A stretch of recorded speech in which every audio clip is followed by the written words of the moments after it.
Capítulo 22.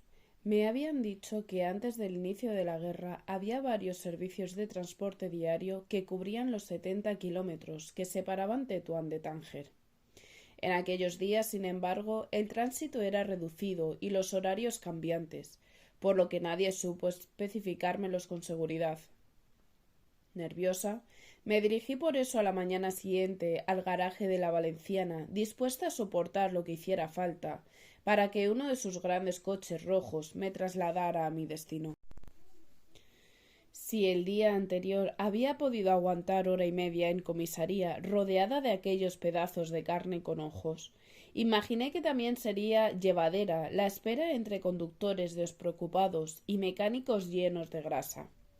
Volví a ponerme mi mejor traje de chaqueta, un pañuelo de seda, protegiéndome la cabeza y unas grandes gafas de sol tras la que esconder mi ansiedad.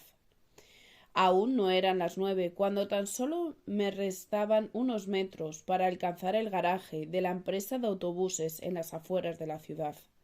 Caminaba presa, concentrada en mis pensamientos, previendo el escenario del encuentro con el gerente del Continental y rumiando los argumentos que había pensado ofrecerle.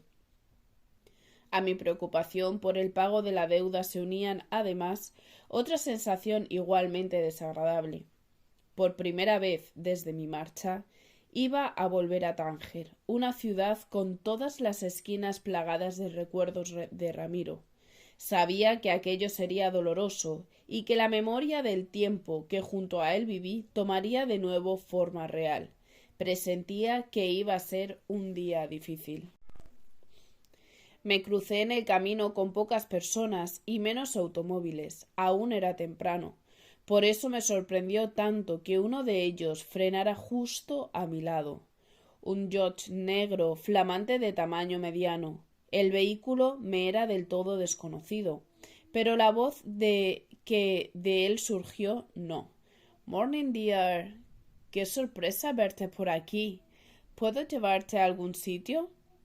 Creo que no, gracias. Ya he llegado, dije, señalando el cuartel general de la Valenciana.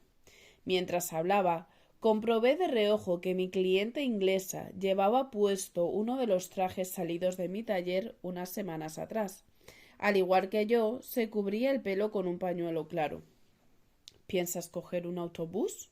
Preguntó con una ligera nota de incredulidad en la voz. Así es, voy a Tánger, pero muchas gracias de todas maneras por ofrecerse a llevarme. Como si acabara de escuchar un divertido chiste, de la boca de Rosalinda Fox emanó una carcajada cantarina. No way, sweetie. Ni hablar de autobuses, cariño. Yo también voy a Tánger. Sube.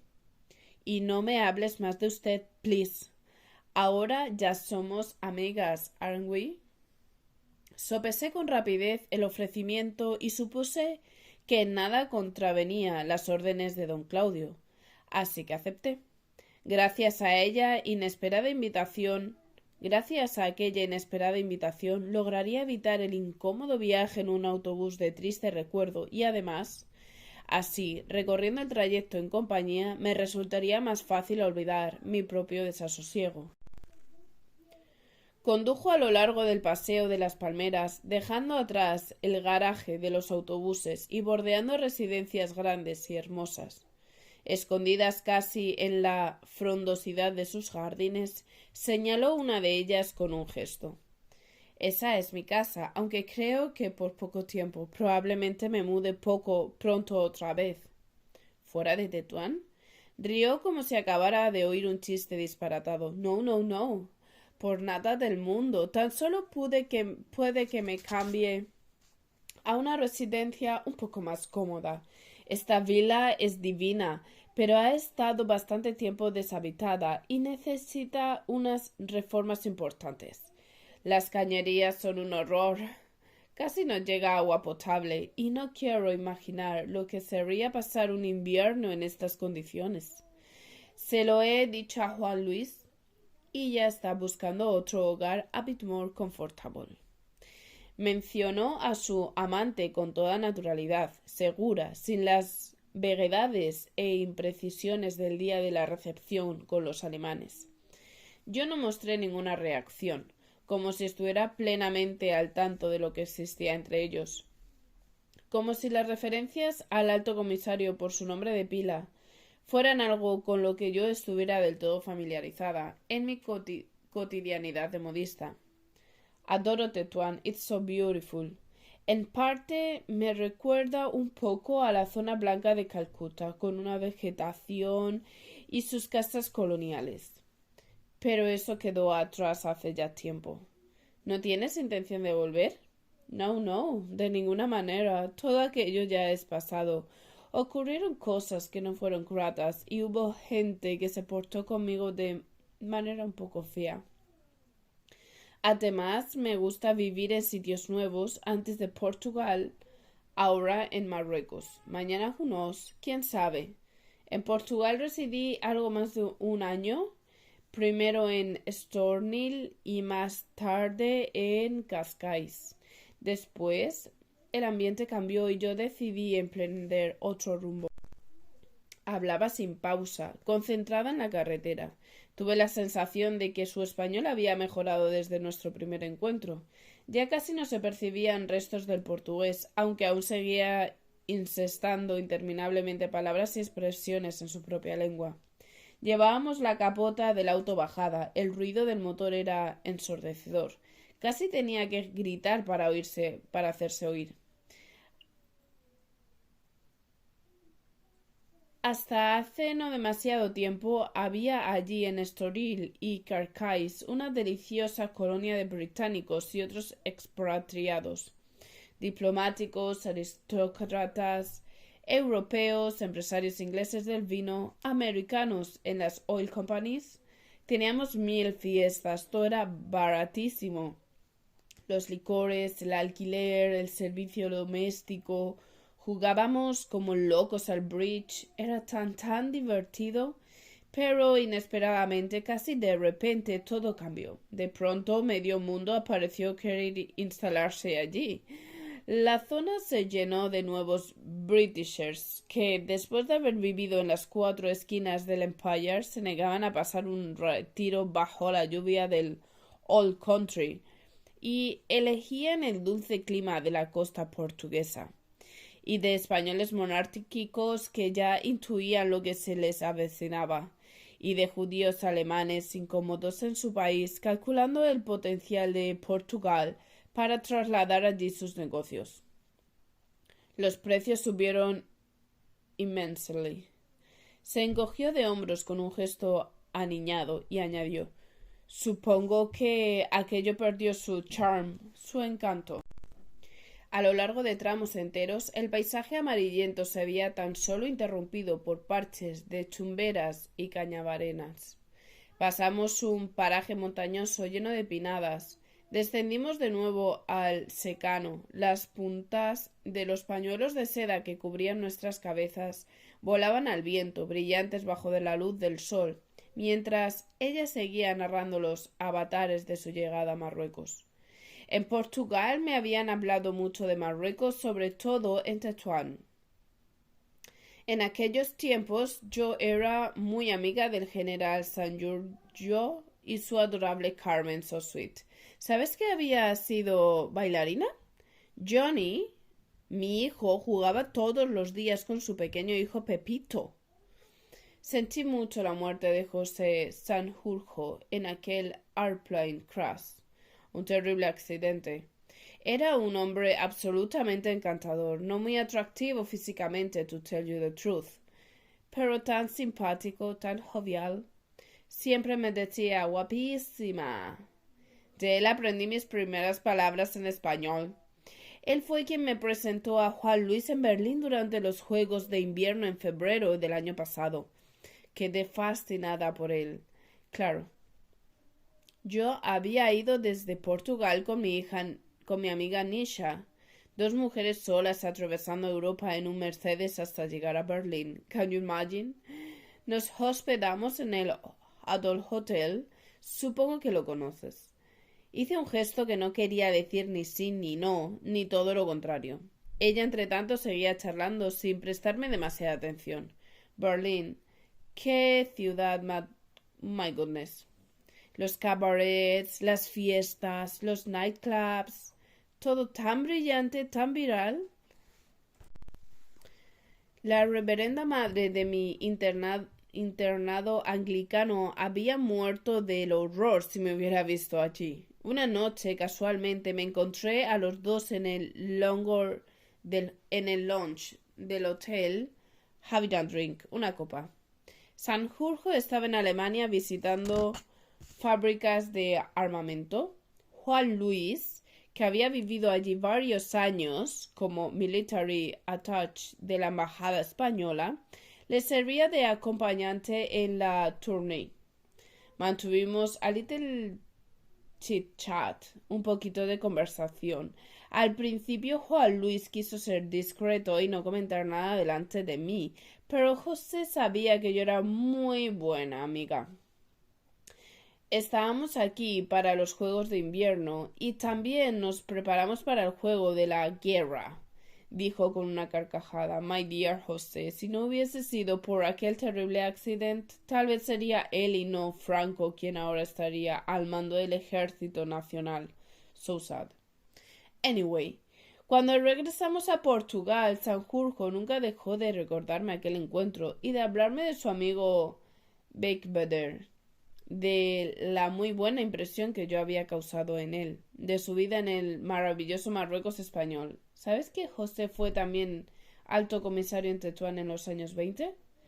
Él mismo fue quien diseñó los jardines de la alta comisaría, so beautiful. Y el rey Alfonso XIII le concedió el título de marqués del Rif. El león del Rif le llamaban por eso. Poor dear José. Seguimos avanzando a través de la aridez. Rosalinda, incontenible, conducía y hablaba sin descanso, saltando de un asunto a otro, cruzando fronteras y momentos del tiempo sin ni siquiera comprobar si yo la seguía o no, en aquel laberinto vital que a retazos me iba desgranando. Paramos de pronto en medio de la nada. El frenazo levantó una nube de polvo y tierra seca. Dejamos pasar un rebaño de cabras famélicas al recaudo de un pastor con turbante mugriento, y chilaba parada, deshilachada. Cuando cruzó el último animal, levantó el palo que hacía de cayado para indicarnos que podíamos seguir nuestro camino, y dijo algo que no comprendimos, abriendo una boca llena de huecos negros. Reanudó ella entonces la conducción y la charla. Unos meses después llegaron los events, los acontecimientos de julio del año pasado.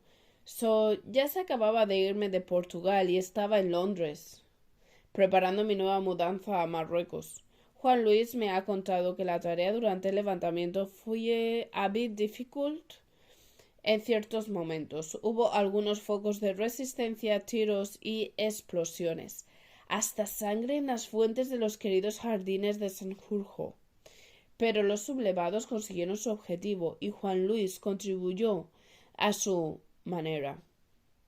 Él mismo fue quien informó de lo que estaba pasando al Jalifa Muley Hassan, al gran visir y al resto de los dignatarios musulmanes. Hablaba árabe perfectamente y uno.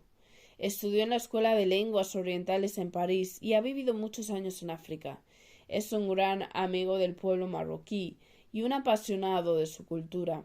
Los llama sus hermanos y dice que los españoles sois todos moros. Es tan gracioso, so funny. No la interrumpí, pero en mi mente se conformaron imágenes difusas de moros hambrientos luchando en tierra extraña, ofreciendo su sangre por una causa ajena a cambio de un mísero sueldo y los kilos de azúcar y harina que, según contaban, el ejército daba a las familias de las cabilas mientras sus hombres peleaban en el frente. La organización del reclutamiento de aquellos pobres árabes, me había contado Félix, corrían a cargo del buen Bekbeder. Anyway, prosiguió.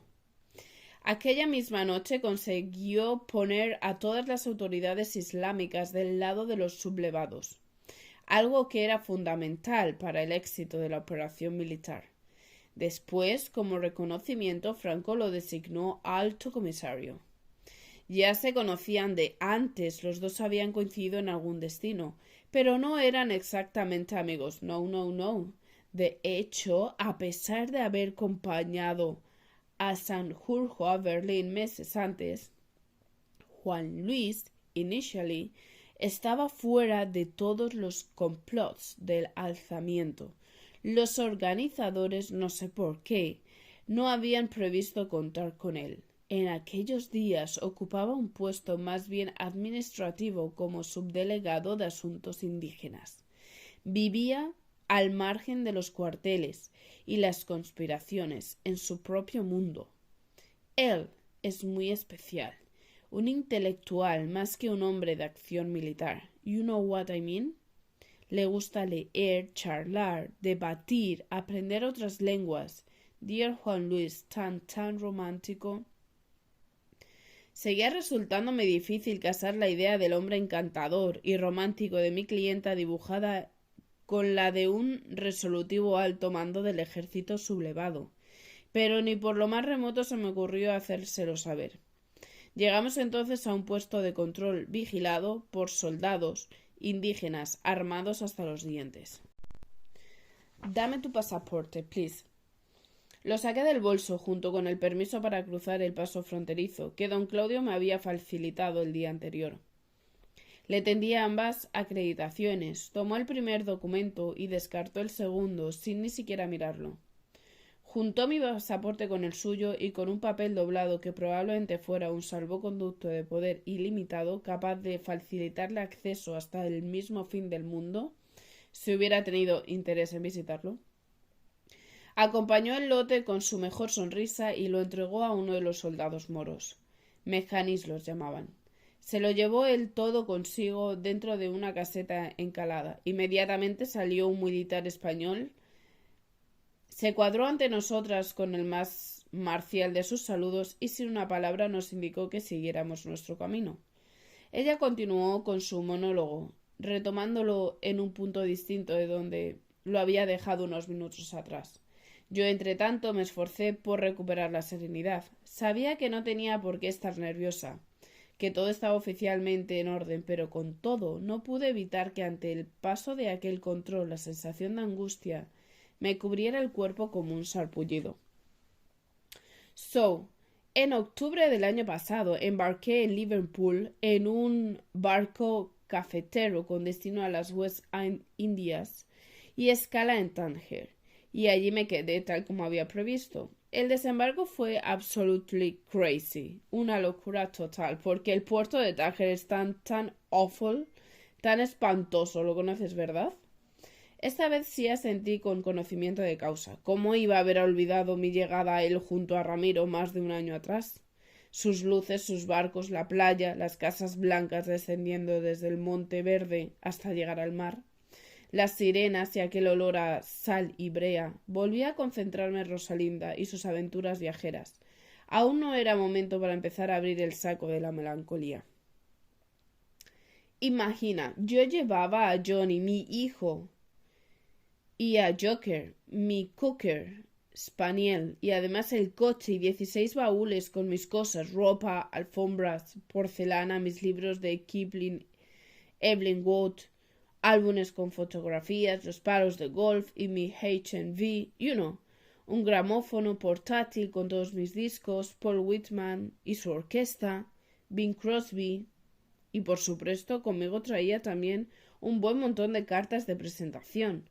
Eso fue una de las cosas más importantes que mi padre me enseñó cuando era just a girl, tan solo una niña, aparte de montar a caballo y jugar al bridge, of course.